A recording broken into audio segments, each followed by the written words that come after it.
একবার চিন্তা করেন, রাত্রবেলা ঘুমায় আছেন, ভোর 4টা বাজে আজরাইল আসছে। আজরাইল এসে জান কবজ করে নিয়ে গেছে। এত টাকা খরচ করে বাড়ি বানাইলেন, আপনার আমার জায়গার বেডরুমে হবে না, ড্রয়িং রুমে অথবা কোনো উঠানের মধ্যে আপনার আমার লাশটা খাটের মধ্যে রাখা হবে।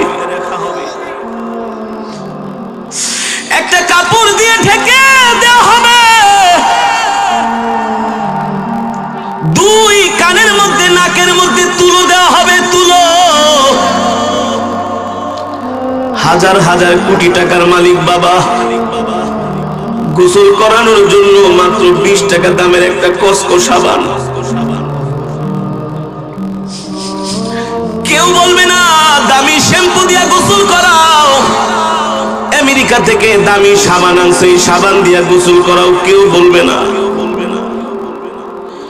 মরার পরে আপনাকে আমাকে যে জিনিস দিয়া সাজায় দেওয়া হবে, অতি অল্প দামের জিনিস, অতি কম দামের জিনিস, 20 টাকার একটা সাবান দিয়া গোসল করায়া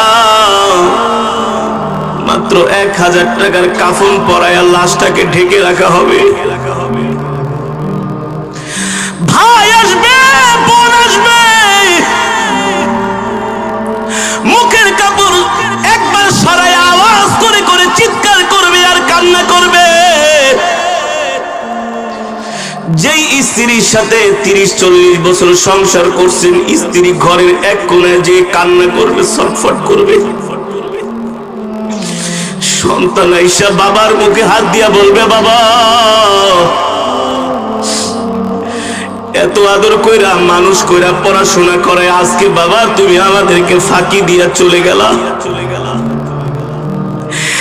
স্ত্রী ঘরের মধ্যে কাতরাবে, সন্তানরা বাবা বাবা বলে চিৎকার করবে।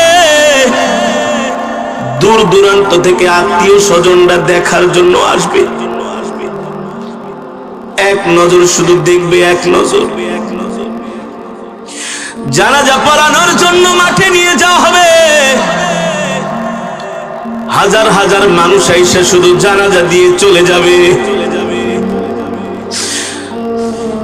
আস্তে আস্তে করে যখন কবরের কাছে লাশটা নেওয়া হবে, রে বাবা ওই কবরে মাত্র 2 জন মানুষ ঢুকবে, 2 জন মানুষ ঢুকবে। লাশটা কবরের ভিতরে লেখে 2 জন মানুষ লাফ দিয়া উপরে উঠে যাবে। এই শেষ, এই শেষ সাক্ষাৎ। উপরে বাঁশের চাটাই দেওয়া হবে, মাটি দেওয়া হবে। সন্তান সন্ততি আত্মীয় স্বজন উপরে দাঁড়ায়া ক্রন্দন করবে, কান্না করবে। হাজার হাজার কোটি টাকার সম্পদ, শত শত কোটি টাকার সম্পদ দুনিয়ার জমিনে রাইখা গেলেন, অন্ধকার কবরে একটা টাকা নিয়ে যাওয়ার মতো কোনো ক্ষমতা হলো না। মিনহা খলাকনাকুম ওয়া ফিহা নুঈদুকুম ওয়া মিনহা নুখরিজুকুম তারাতান উখরা। ঠিক কিনা বলেন? আত্মীয় স্বজন এই দোয়া পড়বে, হাতের মধ্যে মাটি নিয়ে জনমের মাটি দেওয়া দিবে। অন্ধকার ঘর, যেখানে নাই কোনো বাতি, নাই কোনো সাথী, এমন একটা কবর, ওই কবরে কোনো সাথী নাই, বন্ধু বান্ধব নাই। অন্ধকার কুঠুরিতে একা একা মনে হবে, একা একা, কেউ পাশে থাকবে না। নিজেকে এত বড় অসহায় কোনদিন মনে হয় নাই।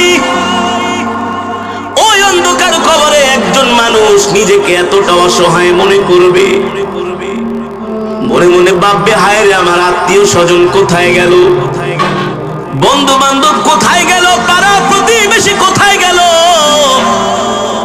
সাথে সাথে মানুষ